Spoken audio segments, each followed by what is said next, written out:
Rev up your engines!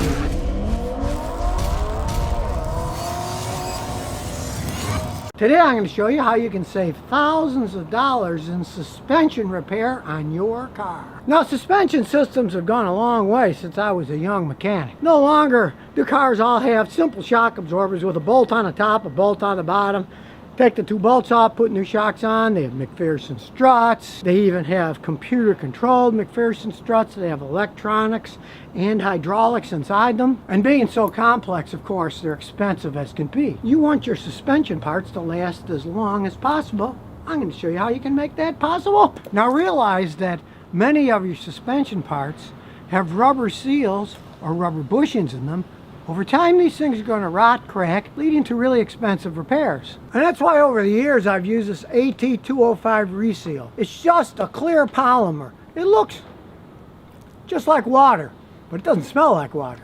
It rejuvenates rubber, keeps it pliable so it doesn't crack. Now I've filled this old spray bottle with the AT205 reseal to show you how I treat rubber suspension parts so they don't break down in the first place. We'll just take off this wheel.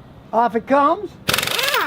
And as we look inside, here's the first thing. This is the boot that's on the power steering rack. It keeps dirt and dust from getting inside the power steering. So a few times a year, get the AT205 reseal, spray it all over the boot. That'll keep the rubber nice and supple.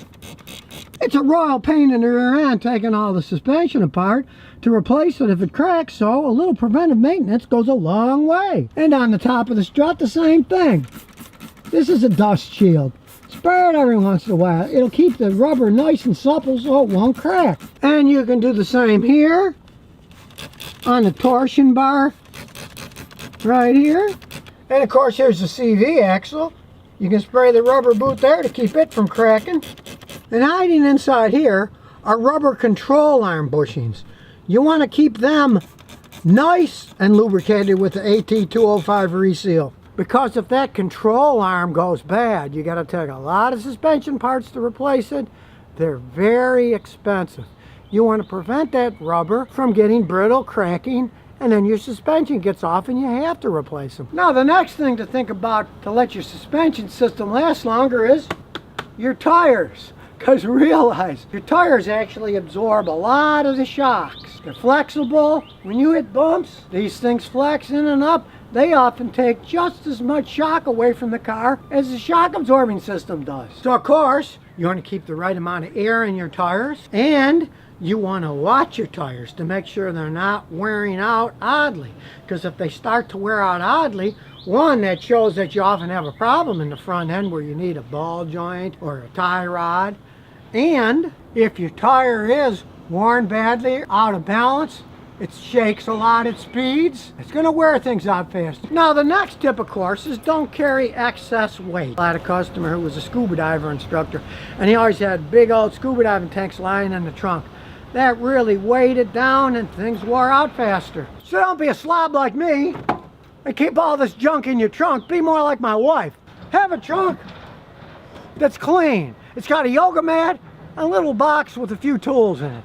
Don't carry a lot of excess weight. Now, a crucial part of your suspension system is your power steering. If you've got a car that has hydraulic power steering, of course, check the fluid every once in a while. This is on the low mark now when it's cold, and it goes up to the high mark when it warms up because it expands over time. But this stuff does get dirty over time. And guess what dirt does? Dirt is friction. Friction wears out parts.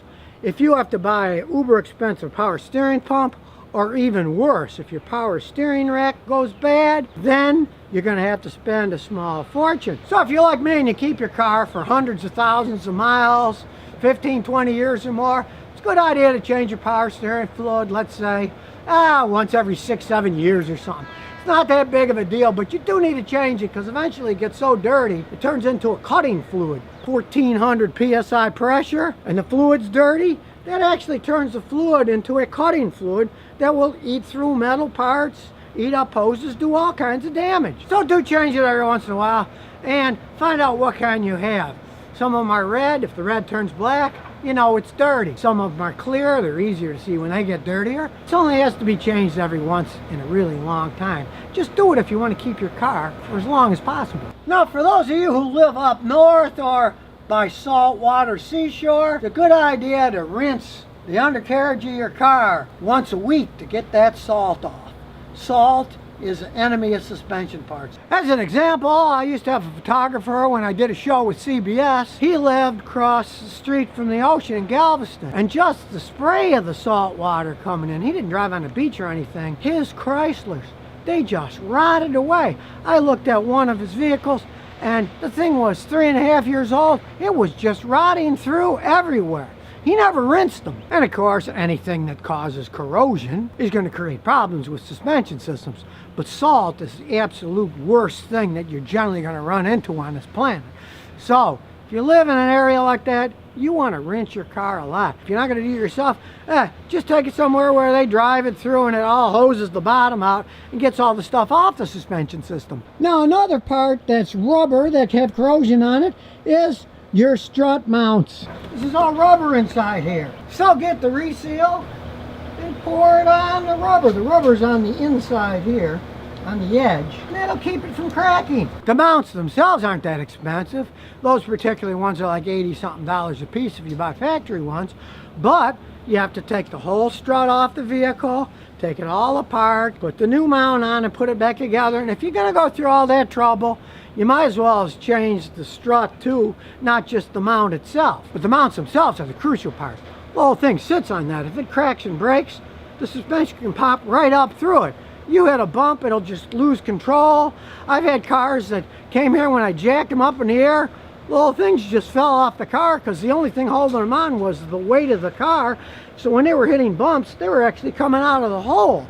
It's dangerous, so you don't want the mounts to go bad. A little maintenance goes a long way. Maybe once a year you can put a little bit on the rubber seals so it won't crack, and then you got to take the whole thing apart and replace it all just because the rubber decided to crack. And here's my last warning to save you thousands. When things do wear out, replace them with quality parts. Don't go on eBay and buy the cheapest strut or the cheapest wheel bearing assembly you can get your hands on. I tried that in the past to save my customers money. Boy, it bit me in the rear end. Parts didn't last long. Sometimes they didn't even work in the first place because they weren't machined correctly. Always buy quality suspension parts when you do have to change them. Unless, of course, you plan on getting rid of the car. A lot of guys will put those quick struts on to save money. They're selling the car. They realize, hey, it's not going to last forever, but if it really rides like crap and they can't get any money for the car, make it ride halfway decent so you can then sell it. But if you're planning on keeping the car for years, my advice is don't use those quick struts. The quality just isn't there. Here we got a typical problem. A nice Camry, but when it's called, it backs up, you can get a clunking noise in the front. And of course, at the dealer, they tried to sell them the farm. So let's jack it up and check it out. Now, these are real easy to jack up, because as you can see under here, there's a nice solid lump right in the middle. You can put your jack on right there, nice and solid. You gotta jack up one side and the other. Not these Camrys, you can jack them up right in the middle, so you got all kinds of working room on both sides. No, this vehicle was bought pre-owned, it was used, so we don't know the history what the previous owner did. It's awful new for a Toyota, so I don't expect to feel anything, and there isn't anything that's really worn. We'll check the other side, and just as I suspected, there's no real play on this side either. Let's take off the wheel and check it. If you don't want to put the expense into air tools, electric impacts are perfectly fine for doing wheels and stuff like that. They're awful big, you can't fit them in tiny holes, but they're great for taking tires off. So nobody gets crushed. There. Now we can check it all out. Now, unlike cars in the past, all modern cars have no grease fittings. So, you got to check all the rubber bushings to see what kind of shape they're in. And here's something I don't like. Okay, the stabilizer bolt. They used to make them out of metal. Guess what? Now it's a hunk of plastic. Really, Toyota, you didn't have to go that cheap. Now, often as they age, these rubber joints here on the lower control arm, they'll often go. Now you can see it's got those little bitty thin cracks in it, but that's totally normal. I've had more people come in, oh, the dealer told us, look, there's little cracks, you need to replace all that. Expensive job? No, my '94 Celica has worse cracks than that, and it still works perfectly fine. You'll often get superficial cracks. If they're cracked in half and they're making a lot of noise, yeah, but these are totally fine. Here's a motor mount, and a good way of checking that is just starting the car up. See how it's pretty stationary? If it would have wobbled up and down a whole bunch, it would mean it was cracked. But it isn't. Now when we check the bottom side here, here's a lower ball joint. But as you can see, it's perfectly dry. It's not ripped or torn. There's nothing wrong with that. And the tie rod's nice and stiff. It's not clunking or bouncing around. Let's pop the hood and check the top of the strut. We're here in Tennessee and you might say, what the heck are those? Well, those are supposed to make noise so that the deer don't crash into it. That's not the source of this noise because humans can't hear that frequency. Can't say whether they work or not, but he's never hit a deer, so why tempt fate? I'd leave him on too. The upper strut mount is here, and it's all rubber inside. And if they crack, what happens is they'll clunk because the metal will then hit metal because the rubber's ripped. But when they do, this will sink down.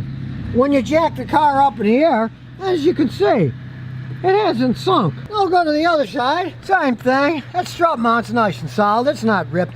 And you won't expect them. Those things can go 10, 15 years before they break. And this thing isn't that old. So let's pull off this wheel. Off it comes. Do the same process here.